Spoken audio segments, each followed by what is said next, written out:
সুপ্রভাত সকলকে। তো সানাকে পড়াতে ঢুকিয়ে এবার যাচ্ছি হেঁটে হেঁটে। তো এখন থেকে আমি আমার ব্লগটা শুরু করছি। আজকে তো সোমবার, আর সানা পড়তে আসা ছিল, আর বিয়ারের সঙ্গে দেখা হয়ে গেছে। তবে বিয়ারকে আজকে দেখলাম বাইরে রাখেনি, ভেতরেও ঘুরে বেড়াচ্ছে, গলায় চেন নেই। দেখি এখন আছে কিনা, তখন যাওয়ার সময় দেখেছিলাম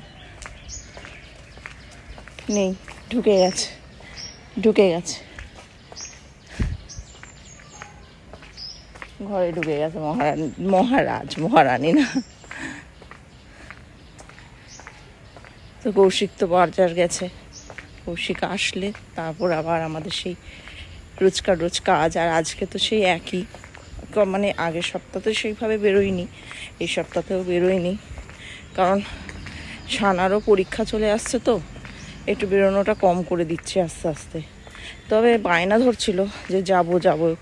আর সামনে তো পুজো আছে, তখন তো বেরোনোই হবে। তারপরে খুচখাচ তো কেনাকাটা থাকবেই, সেই তার জন্য বেরোতে হবে। তো ওই জন্য আমরা আর সেরকমভাবে বেরোচ্ছি না। তবে গতকাল বেরোনোর জন্য বায়না ধরেছিল যে দই বড়া খাবো, যেটা তোমাদেরকে বললাম। তো যেহেতু ওকে দই বড়া খাওয়ানো হয়নি, তো এটা একটা ডিউ রয়ে গেছে। তো দেখা যাক, যদি সুযোগ পাই এর মধ্যে 8:30 9টার পর, ওরও পড়া হয়ে যাবে, আমারও পড়ানো হয়ে যাবে। তারপরে আমাদের তো বাড়ির কাছেই 10-15 মিনিট মতো লাগে, 15-20 মিনিট। তো ঘড়ির মোড় হোক, কেপিএস হোক, যেখান থেকে হোক খাইয়ে নিয়ে আসবো। সব ঠিক আছে, কোথাও যায়নি ও, শোকার কোনো ব্যাপার নেই, আমি ধরিনি কাউকে। তুই কি দূর থেকেও গন্ধ পেয়ে যাস? তোকে শুকছে, দেখো বিয়ার কোথায় ছিল আর ও কি করছে। চলে আয়। মাছ তো দেখলাম বাবুর দোকানে কিলবিল করছে। ফালতু কথাবার্তা বলে, মাথা সকালবেলা কি অনেক দাম, মাথা গরম হয়ে যাবে। ওই জন্য চলে এসেছি, দাঁড়িয়েছিলাম, জিজ্ঞেস করেছি কি বলছে, কথাবার্তা শুনলেই মাথা গরম হয়ে কি বলছে, কি মাছ বিদেশ থেকে এসছে?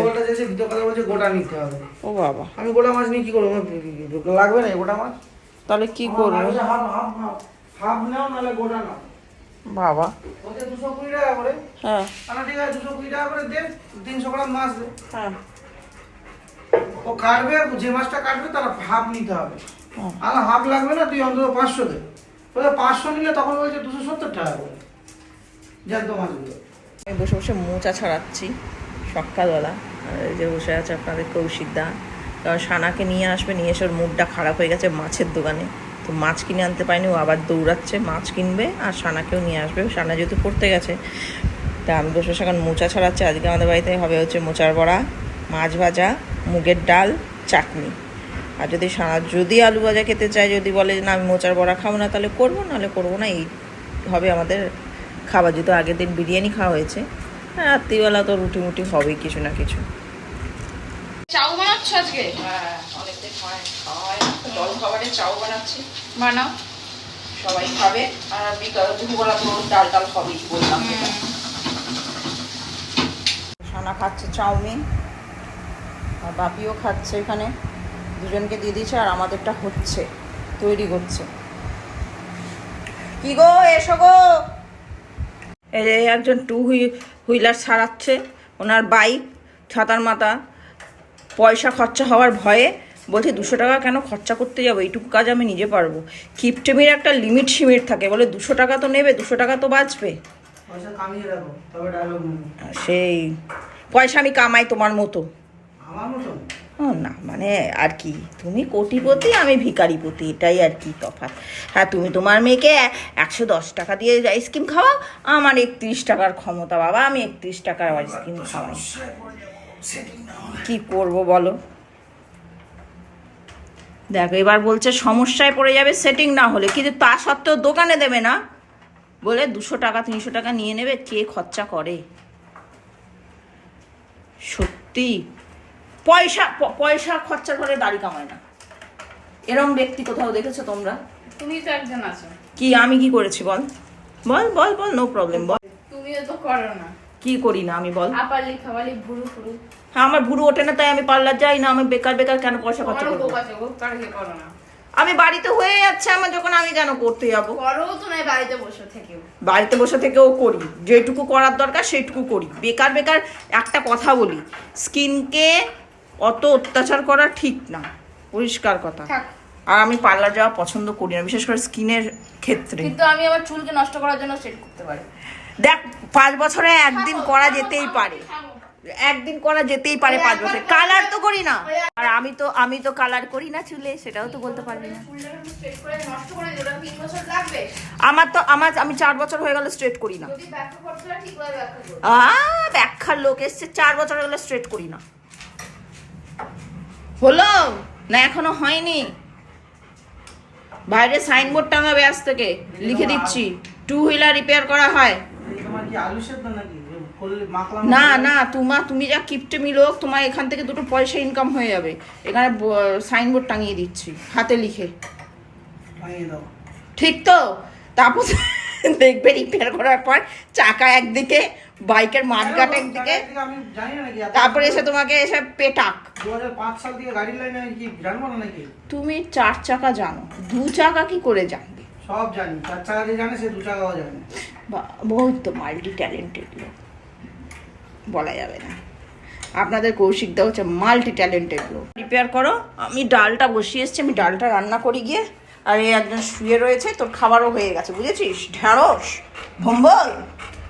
এখানে মাছ ভাজছি, গরম গরম খাবো আমরা মাছ ভাজাটা, ওই জন্য এখন ভেজে নিচ্ছি। হাফ ভাজা হয়ে গেছিলো, আর একবার একটু কড়া করে ভেজে নিচ্ছি। আর আজকে অনেক কিছু আছে, অনেক কিছু থাকার অর্থ হচ্ছে 2টো খাবার এসছে পিসি শাশুড়ি বাড়ি থেকে। একটা হচ্ছে কচু ঘন্ট, আর একটা হচ্ছে পুঁই শাকের ঘ্যাট। আর আমি করেছিলাম মুগের ডাল, চাটনি, মোচার বড়া আর মাছ ভাজা। এটা হচ্ছে আমাদের বাড়ির, এই 2টো হচ্ছে পিসি শাশুড়ির বাড়ির।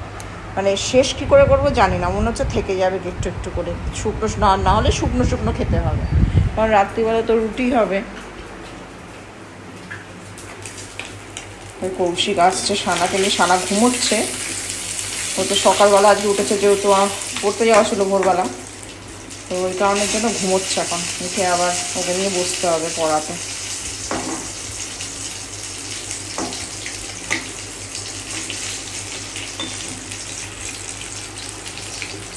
আমরা খেতে বসে গেছি। এই মাছ ভাজা এনে, খেয়ে দেবো। এই যে মাছ ভাজাটা কোনটা দেবো? মাছ ভাজা খাবো না, মাছ ভাজা খাবে না? আমি ভাত খেতে কিছু খাবো না, খিদেই নেই আমার। মাছ ভাজা কি আজকে সব খাবার থেকে যাবে। কেন থেকে যাবে? তো আমাদের খাওয়া দাওয়া কমপ্লিট। এবার একটুখানি বসবো, বসা মানে হচ্ছে ওই বসে বসে ওই রং করবো, তারপর আবার পড়ানো আছে। আজ থেকে তো সোমবার, আজ থেকে তো সেই শুক্রবার অবধি পড়ানো। যাই হোক, তবে হঠাৎ করে মেঘলা মেঘলা ভাব, জানি না বৃষ্টি হবে কিনা, তো দেখা যাক। যা গরম, যা বাইরে থেকে একটু ঘুরে মেঘলা মেঘলা করছে। যা লাফানোর কি আছে, বাইরে যেতে গেলে লাফাতে হবে? যেন মনে হচ্ছে হাতির 5 পা দেখছিস, যেন বাধাগুলো ছাড়া পাচ্ছে করছে। কারোর সঙ্গে কিন্তু মস্তানি করবি না, বলে দিলাম। ভদ্র মতো যাবি, ভদ্র মতো আসবি। আমি এখানে দাঁড়িয়ে আছি, চল গিয়ে সোজা গিয়ে শুয়ে থাক, যা। এখন কৌশিক বাবু চা খাচ্ছেন। বাবা, ও, আমাকে কৌশিক দা। একটা কিলো 11 উঠে একটা হাতে। ও ডেস্কটপ কিনে দেবো, ল্যাপটপ না। তুই ল্যাপটপে তো বাচ্চাগুলোকে শেখাতে পারবি না, না ল্যাপটপটা খারাপ হয়ে যাবে। ফেব্রুয়ারি মাসে পরীক্ষা হোক, তারপর নিয়ে আসবো ল্যাপটপ। ল্যাপটপ তো আছে একটা, ছিল তো। ওটা তো খারাপ হয়ে গেছে, সে আবার ল্যাপটপ যেটা আনা হবে ওটা। ওটা পুরোনো ভার্সন, ও গেছে, ওটার আর কিছু নেই। ওটাকে এক্সচেঞ্জ করে, ওটা আমার হাত ল্যাপটপ ছিল। হ্যাঁ, সে কিনে দেওয়া যাবে, অসুবিধা নেই। ওটা পুরো একদম পুরোনো ভার্সন হয়ে গেছে। ও ঢুকছে। এ আমার চাটা পুরো খেয়ে নিচ্ছে। মা আমার জন্য যে কোল্ড কফি বানাচ্ছে। জ্বালিয়ে পুড়িয়ে শেষ করে দিচ্ছে আমাকে, সেই তখন থেকে। স্টুডেন্টদের পড়াচ্ছে, তার মধ্যে জ্বালিয়ে পুড়িয়ে, মানে ওদের আগে পড়ানো হোক, তারপর আমার এই জাস্ট পড়ানো হলো, 10 মিনিট হলো। তো এবার ওকে কোল্ড কফি বানিয়ে দিচ্ছে। আর একদম রান্নার কিছু আমি শুধু ভাত করবো, কারণ ডাল রয়েছে অনেকটা। আর পিসিমা যেটা মানে পিসি শাশুড়ি আর কি, তরকারি পেটে সেটা পুরো ধরাই রয়েছে। জাস্ট আমি একটু কচুটা একটুখানি টেস্ট করেছি, বেশ ভালো হয়েছে। তো ওটা দিয়ে রাত্রিবেলা খাবার একটু আলু সিদ্ধ দিয়ে দিয়েছি, তাহলে হয়ে যাবে। আর এখন এই 15টার সময় কোল্ড কফি বানাতে হচ্ছে, মাথা খারাপ করে দিচ্ছে। এই যে কোল্ড কফি হয়ে গেছে, এই যে হয়ে গেছে আমার কোল্ড কফি রেডি। খেয়ে দেখ মিষ্টি মিষ্টি ঠিক আছে কিনা। পারফেক্ট। শান্তি কি জ্বালাতন করছিল, বাপ রে বাপ। আর ফেনাটাও ভালো হয়েছে আজকে, সব একসঙ্গে পাইল আপ করে একদম ইয়ে করে দিয়েছি, এটাই ভালো লাগে। ঠিকঠাক হ্যাঁ, এবার চুপটি করে গিয়ে পর, আমি আর তোর বাবা একটুখানি বেরোবো। তো কৌশিকের সাথে আমি বেরিয়ে পড়েছি, কারণ আমার কয়েকটা জিনিস কেনার আছে, তো নিয়ে যাচ্ছে আমাকে। যাই হোক, বলেছিলাম একটু নিয়ে যেতে, আরও আজকে বাজার যাবে না, ওই জন্যই নিয়ে যেতে পারছে, না হলে আর হতো না। আর সত্যি কথা বলতে দিনের বেলা বেরোনো যায়ও না, প্রচুর কাজ থাকে, আর যা রোদ আর গরম ইচ্ছা করে না, তো এটাই বেস্ট সময়। এখন বাজে হচ্ছে 9:30, 9:30টার সময় বেরোচ্ছি আমরা দুজন। কি আরাম, বাইরেটা কি ঠান্ডা, আর ঘরটা কি গরম। আমার কেনাকাটা হয়ে গেছে, এবার বাড়ির দিকে যাচ্ছি, পুরো রাস্তা ফাঁকা হয়ে যাচ্ছে। আর এখন প্রায় 10টা 10-15 বাজে না গো, যাই না ওরমই বাজে। সব দোকানের ঝাঁপ নামিয়ে দিচ্ছে, খাবারের দোকানগুলো এখন খোলা আছে। ছানা গেলেই তো বলবে কিছু নিয়ে এসছো, এই ডিম নেবে তো, ডিম লাগবে তো, তুমি ওই তারপর খেতে বসে তো তুমি বলবে ডিম নেই, ডিম নেই।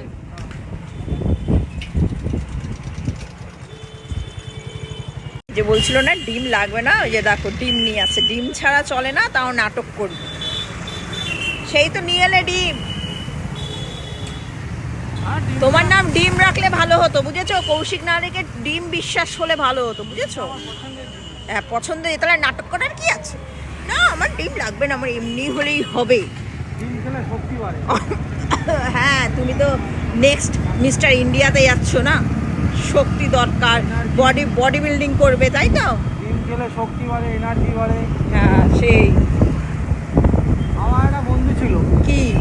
একটা বন্ধু ছিল আমার, আচ্ছা 7-8টা ডিম সেদ্ধ খেয়ে নিত। আচ্ছা বাবা, আর এরম বডি, এরম বডি। ও তাই নাকি? সে কোথায় থাকে সে বন্ধু? এই বুকে বুকে। বুকে? বাবা, বুকে আবার বন্ধু থাকে, সে কেমন বন্ধু? তাকে এরমই বন্ধু। বাহ, ভালো থাক। বাড়ি চলে এসেছি, আর বাইরেটা বাহ কি আরাম লাগে, এখনো হাওয়া দিচ্ছে। হ্যাঁ হ্যাঁ হ্যাঁ, ও কেকের দোকানে কাজ করে, এটা ওই দিকটা থাকে।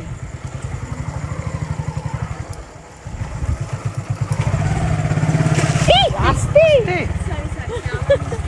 এক্ষুনি পড়ে যেত তুমি। তো এরা সোজা হ্যান্ডেল সালে একটা বউ পড়ে যাচ্ছিল অল্প বয়স, কি আর কি, আরে ফোন ঘাটতে ঘাটতে আসছে, আর ওর ওরম হেসো না, মানে চিন্তার বাইরে। কেউ যদি পড়ে যায়, কেউ যদি ব্যথা পায়, ওর যে কি আনন্দ হয়। তুমি যখন পড়ে যাও তখন সাইকেল চালাচ্ছে মেয়ে মানুষ, আবার একাতে মোবাইল ঘাটছে, আর আমি পাশ দিয়েছি, ঘাড় ঘুরিয়ে যাবে, আর ঘাড় ঘুরলে দেখবি দেখ নিয়ে আসার কে সাইকেল, আর সোজা হ্যান্ডেল সাইকেল বলেই ওটা হয়েছে। আর ঘাড় ঘুরিয়েছে তো ওই মরেছে। মানে তোমাকে দেখছিল নাকি ঘাড় ঘুরিয়ে? কি করে জানবো? হ্যাঁ চল। কি? হ্যাঁ এনেছি, অবশ্যই অবশ্যই এনেছি। ধর ডিম ডায়লগ দিচ্ছিল, আমি না ডিম লাগবে না আমার, জানিস তো, তারপর দেখি নিজেই দোকান থেকে ডিম নিয়ে এলো। রাত্রি 10:30টার সময় কি এনেছে এনেছে করছিস তুই? চ ভাত খাবি, চ এরনি, চ, তোর তো খাওয়া হয়ে গেছে, চ। উনি বাবা কি কি, আর সানাকে খেতে দিয়ে দিয়েছি, আর এর ডাল আলু সিদ্ধ, আর এই তরকারি খাবি না তো, এই কচু মচু, বাপি কচু তরকারি, এটা ওটা দিয়ে খাবে। ভাবি পুঁই শাকটা রয়েছে তো মাছের মাথা দিয়ে, ওটা খাবে। আর অনেকগুলোই রয়েছে, এগুলোকে শেষ করতে হবে, আবার ডিমের অমলেট করবো, অনেকটাই রয়েছে। ডিম ছাড়া হয় না। হ্যাঁ, তোর বাবার তো ডিম লাগেই। যাক, এই দিয়ে আগে শেষ করি খাবারগুলো, এত খাবার নষ্ট করা যায় না। তো আমার খাওয়া দাওয়া কমপ্লিট হয়ে গেছে, ওরও খাওয়া দাওয়া কমপ্লিট হয়ে গেছে, সকলেরই। তো একটা জিনিস, ব্লগটা শেষ করার আগে একটা জিনিস তোমাদেরকে বলছি। তো অভিজিৎ কানাড়া বলে একজন ভদ্রলোক রনিশ জন্য একটা কবিতা লিখেছে, এত সুন্দর কবিতাটা না, কি বলো, অপূর্ব। সে কবিতাটা তোমাদেরকে পড়িয়ে শোনাচ্ছি। আমি হলাম শারমেয় ভাই, নামটা রনি ডগ, গরম দেখেই গ্রিলের পিছে উড়ে পালায় বক, সি বিচে ভাই হচ্ছে মজা, আছি দারুণ মস্তিতে, বিচের হাওয়া খাচ্ছি আমি গোটা গতর গতিতে, এসেছে দেখো কত কুকুর, দিচ্ছে গরম আমায়, বউ ডাকতেই সব পলাবে, আর কি ওদের থামায়, কুটুস করে কামড়ে দেব লেজের ডগায় আমি, বুঝবি তখন কত মজা, আমি হলাম রনি, তোদের যে ভাই সাহস বড়, আমায় দেখাস গরম, নাকের ডগায় কামড়ে দেব, ঘষবি নাকে মলম। দুর্দান্ত।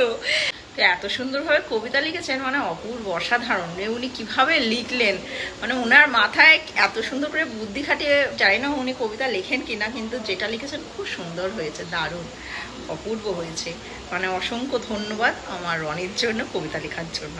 আর রনি যদি সত্যি বোঝার মতো ওর ক্ষমতা থাকতো, ও বেশি খুশি হতো যে ওর সম্পর্কে কোনো একজন ব্যক্তি কবিতা লিখেছে। তো যাই হোক, খুব ভালো লেগেছে আজকে কবিতাটা পড়ে বা শুনে, বাড়ির সকলকে শুনিয়েছি, খুব আনন্দ পেয়েছে সকলে। তো যাই হোক, আজকের মতো ব্লগটা এখানেই শেষ করলাম। তো কালকে দেখা হচ্ছে আর একটা নতুন ব্লগ নিয়ে। তো সকলে ভালো থেকো, সুস্থ থেকো।